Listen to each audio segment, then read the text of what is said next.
everyone, I hope everyone's having a great day. Welcome back to Corbin AI, where I'm showing you how to start leveraging artificial intelligence in your personal or your business life. You clicked on today's video because you want to see how to start repurposing content for whatever the context may be. This is going to be a pretty in-depth video, but it's going to be a pretty valuable video at that. So this is going to really apply to different businesses, such as a real estate company, where you get data when it comes to a property and we repurpose it for an article, repurpose it for social media and stuff of this nature. Now, you see behind me the automation form, the Google form that we have here at WebCafe AI, where essentially we receive data on an automation you want built out. So what makes this tutorial so special as well is we went ahead and took one of the submissions and we went ahead and inspected element and removed their name so for their privacy, and we went ahead and found this as one of the submissions here, and we're going to go ahead and build out this specific flow here with a little bit of nuance. And essentially we're going to make it so that if you are a business of any context, you can still apply it for your business, as you're going to learn the fundamentals of this specific flow that was created here. So the business that reached out to us essentially asked for a flow that automates Google business listing offerings. But essentially the way they want their flow created was a trigger event of they receive a specific type of email. And then from that email, we're going to extract the data. And then from that extraction, they want us to create a picture of Dale and then create a Google business listing, and then, gave us the relevant software. So what we're going to do today, essentially, is we're going to show you how to find a specific email. We're going to show you how to extract the data from the email, but we're going to take it one step further. Rather than creating an image with OpenAI's Dale, we're going to go ahead and show you how to actually extract the image itself, whether that be through a Google Drive folder or through the email itself, therefore allowing you to put like real images rather than AI generated images. If you want to do AI generated images, I suggest you check out other videos on this channel as we dive a ton into that. And then finally, they want the end product to be a Google business listing. So we're going to show you how to do that. On top of that, we're going to show you how to do it for, different social media posts, and then, kind of wrap up the tutorial there. With that being said, these forms are typically handled by our backend team, and we build them out and place them on our marketplace. But if you want to fill it out yourself and see an automation that could potentially be put on this channel or on our marketplace, go ahead and either go to our link tree or go to one of our social media accounts like our Twitter here, where we shout out different videos coming out. Click on this and go ahead and fill out the form yourself. So let's go ahead and build this out. The first thing we're going to do is stage one. Let's go ahead and create a pseudo email that has information, and the way or the lens we're going to create to today's tutorial is we're going to act as a real estate company. So we're going to pretend that the trigger event is a specific email comes in because we have a new listing for our company, and essentially we want to take that listing and all the information relevant to that listing and start pushing it out automatically to our different streams of organic traffic. So I'm just going to go to a random website here. So let's just look at Miami real estate so I can find the data for today's video. So we're going to go ahead and choose this picture right here. So we're going to go ahead and I'm going to grab the picture here, and I'm going to grab some relevant information found here. Now for your specific use case, you would already kind of know operationally what triggers your current event. So this event is going to be based off an email. So let's say your event happens on maybe the back end of whatever operating system you have for your real estate company or your business. You'd be able just to essentially set up a trigger where when this event occurs, you can send it as an email, then everything else triggers as you'll see in this tutorial. Or maybe it really is just an email when a new listing comes. But regardless, let's go ahead and I'm going to grab all the data associated with this, and I'm going to mock up a fake email real quick. So I'm going ahead and just grabbing some relevant data here. As you know, whatever your way of handling backend for new listings or whatever the context may be, you'll know exactly how your data typically comes in. So I'm just going to go ahead and grab this last little bit here. Okay, so I went ahead and sent that pseudo email here. As you see, the data maybe not be formatted the best, but essentially, let's just say this is something that happens within our backend already. We got the new listing here. We got the relevant information about that listing, and then, we got our one image, and you could probably have multiple images on your context here, but we're going to use this one image just to kind of showcase how to use it. But that works. So essentially, we got our underlying received email. Let's go ahead and jump over to Zapier and start building this out. So one thing I want to point out real quick before we jump over to Zapier is with Google My Business, it already has a native integration when it comes to creating your posts. All you have to do is provide a location, summary, and topic type. What you'll see in this specific tutorial is we're going to just jump straight to basically extracting this information, creating this information, but pushing it towards a Google Doc, as right now in our backend, we don't use Google My Business, so I don't currently have this app. I'm going to come over to Zapier. I'm going to say create new Zap. And let's go ahead and do this. So we're going to do data repurpose. And let's start with stage one here. So stage one, what was requested in our automation form was essentially an incoming email but we're gonna have to identify these specific parameters of the email so we don't, essentially do for every inbox. So we can do email matching search. Some things you can do is a new labeled email. This really makes sure that, the individual email that comes in isn't going to be an issue when it comes to finding it. But for most cases, we can do new email matching search. We're going to continue here. I'm going to choose my courses. And then we're going to continue here again. And then we do our search string. So essentially, this is what's going to be what it's looking for when this entire flow gets triggered. In most contexts, what you can do is in inbox subject. So essentially, we're going to be looking inside the inbox that we received here, and we're looking at the subject line. So what is one thing in this subject line that seems relevant? New listing. So this is going to be a fixed text that we identify, as we know that anytime the term new listing occurs in our subject line, that we know this is going to trigger this event. So we're going to go ahead and hit continue here. Let's test this trigger.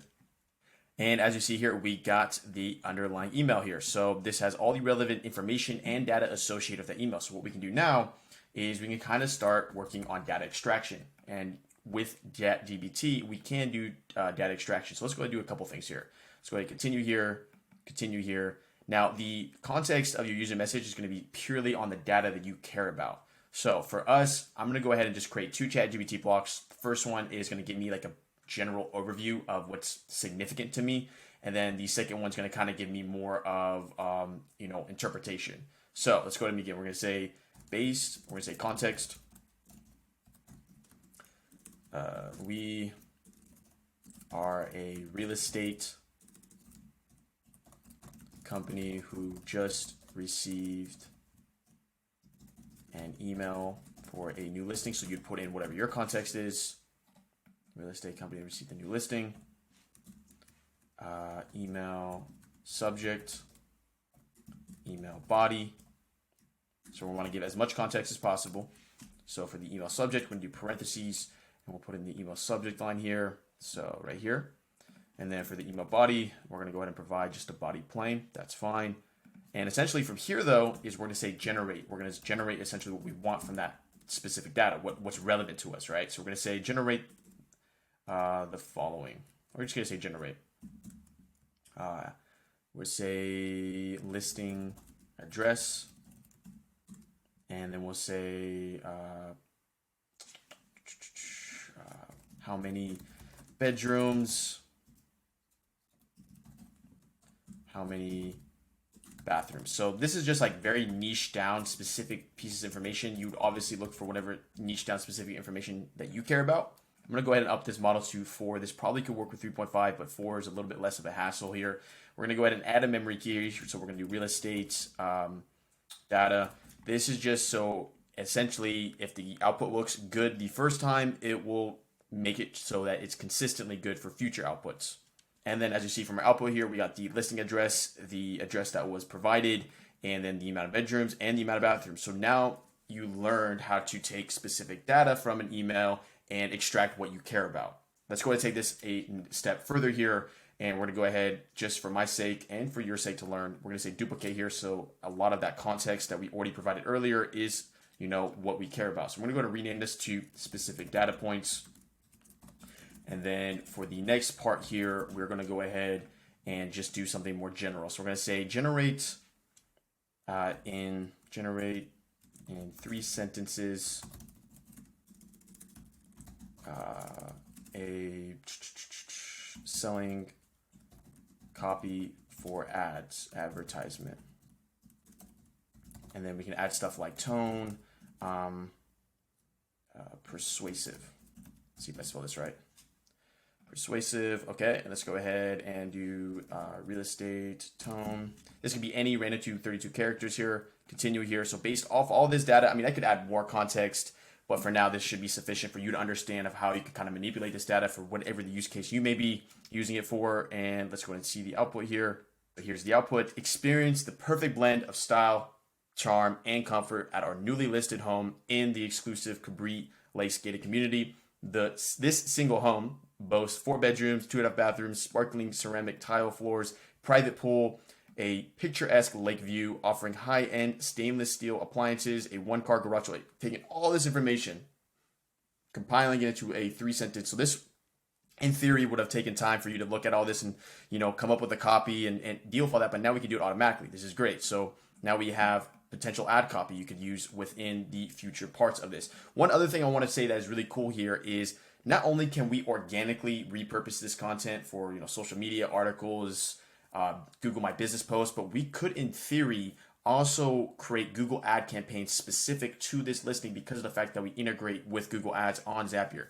Keep that in mind. That's something cool. So from here though, let's go ahead and just do what that client had requested in that automation form. And instead of jumping straight to Google My Business, as we don't have an account here, we're just going to do Google Docs and then provide what would have been needed anyways in Google My Business, which was location. Let me see what else. Location, summary, and topic type. So from here, we're going to do create an event. We're going to say create document from template. We're going to say create document from text. We continue here. We're going to choose our account here. So we'll do our courses account. And then we're going to go ahead and just put the document name to that address that we had earlier here in order to identify, that would be the location part. So we go ahead and find. Well, actually, before we can do that, we actually need to format this data a little bit. So we're going to do format. We'll do formatted by Zapier. So formatted by Zapier essentially what allows us to manipulate data on ChatGPT outputs. As if I would have continued with that flow, that's only one output. So we're going to have to do a split text function. And essentially what this does is this is going to allow us to split the data into multiple different points that we can grab. So this is going to make more sense as you'll see here. For now, we're going to just do a separator of a new line. And you might be saying, how did you know to spell it like this? Essentially, if you just come over here, hit more, this is some documentation you can look at. Let's go ahead and choose all as separate fields. This is going to allow it so that the output, as you see here, isn't just one big block of data. We're going to separate it by each data point here so we can grab it and use it for whatever context we want to do. So we're going to test this step. And as you see here, we got three separate data points. We got listing 1, or item 1, item 2, item 3. From here, we can come over here. So we're going to say our document name is going to be the formatted version. We'll just say the listing address. The document content will be the, we're going to come up over here. We're just going to use this ChatGPT output, like the ad copy we created. So we say reply here. And then the footer, this is essentially, not the footer, but the folder is where it's going to be placed within your Google Drive. So maybe make a folder dedicated to this. But in this context, we're just like, mimic Google business posts. And then the other part is going to be the topic. Now, in the context of choosing the topic, I believe it's called topic, right? Yeah, topic type. That's typically fixed text, right? You already have, specific topic types that exist within your Google My Business account. So this would just be fixed text, topic type, new property. And then essentially, if I go ahead and hit continue here, in this context, as a pseudo Google My Business post, we should see a document created with that name, with this information, and essentially with the topic type of new property. Here you go. So as you see, we got our topic type of new property. We got the ad copy paragraph we made earlier. We got the listing here. Now, one thing I want to show you real quick. So I'm going to go ahead and delete this. I'm going to show you how to use some HTML real quick. So if you want to use that in whatever context you would want to do it, you learn how to do that as well. So as you see here, we're going to go ahead and make this bold. And we're going to add a little bit of indentation for formatting reasons. So in order to do that, and what's great about document content is it can handle HTML. So we're just going to real quickly add some HTML here if I can do that real quick. So we're going to do B stands for bold. And then essentially, in order to make a line like that, you just need to do a break. So it's going to be BR. And then I'm going to hit continue here. And then I'm going to test this step again. And as you see, it'll come in formatted, which is nice. And what's great is you can actually format ChatGPT outputs, which is cool. So as you see here, it comes in formatted. We got the bold, we got the break, and so on from here. So let's go ahead and see how we can keep repurposing this content for other use cases past a mimic of a Google My Business post. Okay, so to start off with the repurposing of content past a Google My Business post, we're going to go ahead and just post to Twitter. So as you know, Twitter's API, or maybe you don't know, it got deprecated. So we're going to use a scheduling software called Buffer to do it. Buffer is completely free, so you can go ahead and start using it right away. We're going to say add to queue.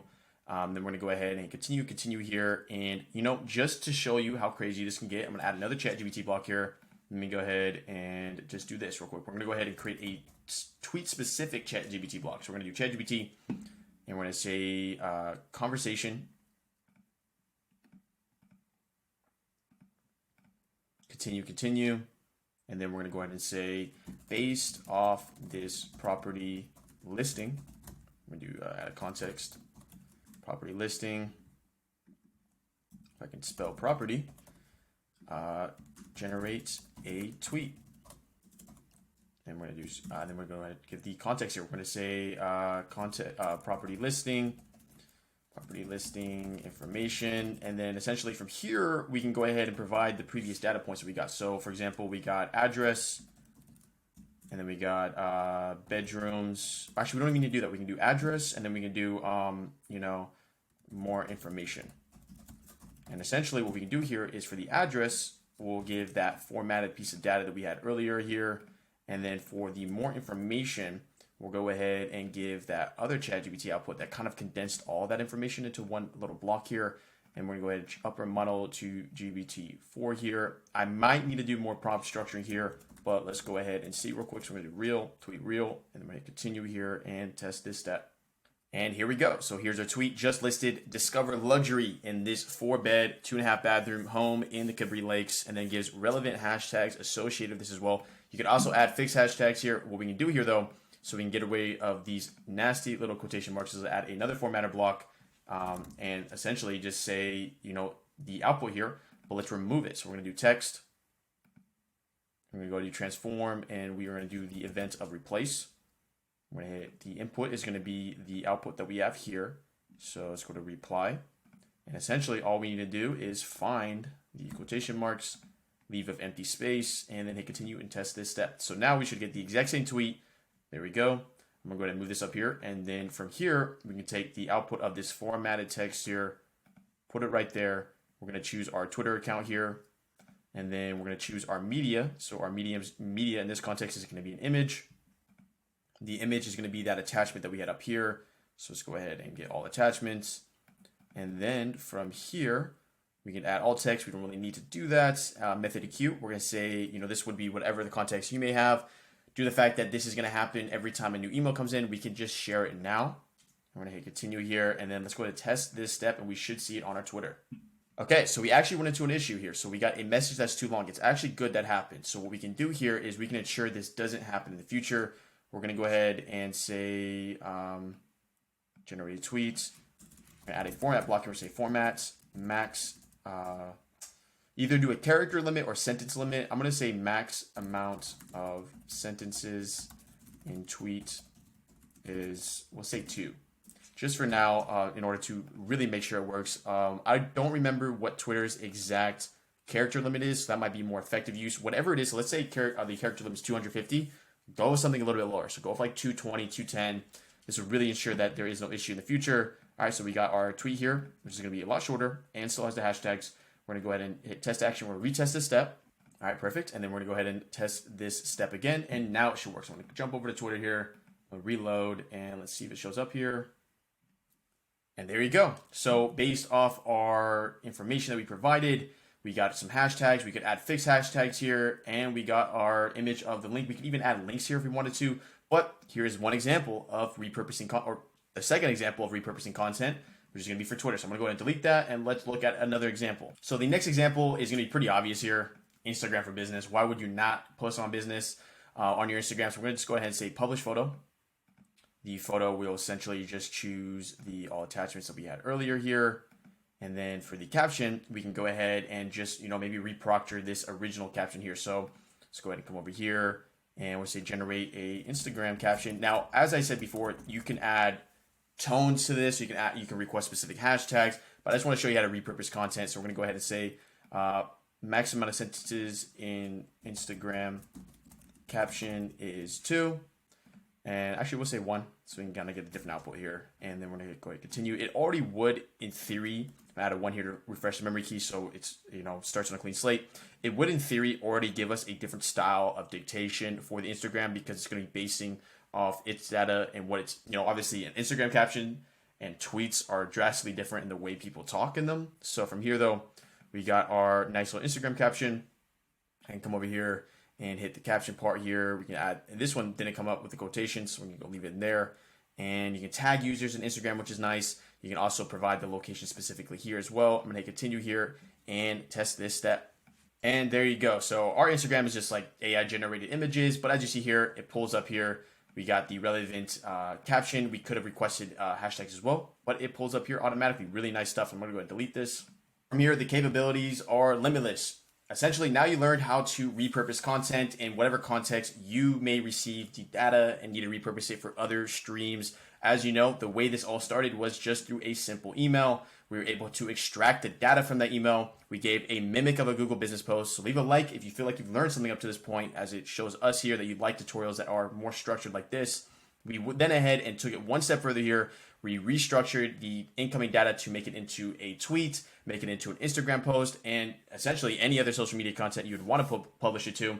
I want to kind of leave this tutorial at that. Essentially, if you wanted to take this even further here, and maybe you wanted to post a blog article on it or just an article showcasing the property and its different functions, we do offer this AI article generator, where essentially this, in theory, could grab the context that you provided from that email and create an entire article based off of it. So use that at your discretion if you want to do something of that realm when it comes to content. But without further ado, this kind of covers what we received in that form. Now you understand essentially how to take data extraction, repurpose it for other use cases, so you can stop doing that and saving you a ton of time. If you like to learn something, make sure to like the video. It's completely free and it helps us here at Corbin AI. If you want to learn more about how to leverage automation, artificial intelligence, and stuff of this nature, I'm going to leave a playlist at the end of this video. It's called Integrating 5,000 Apps with Zapier and showing you how to leverage AI with it. Really powerful stuff. You can learn a ton more in that playlist. Without further ado, I'll see you in the next video. Thanks for tuning in. And yes, surprise, I'm an AI avatar. Make sure to explore more here at Corbin AI, where we demystify AI for your personal and business life. Until next time.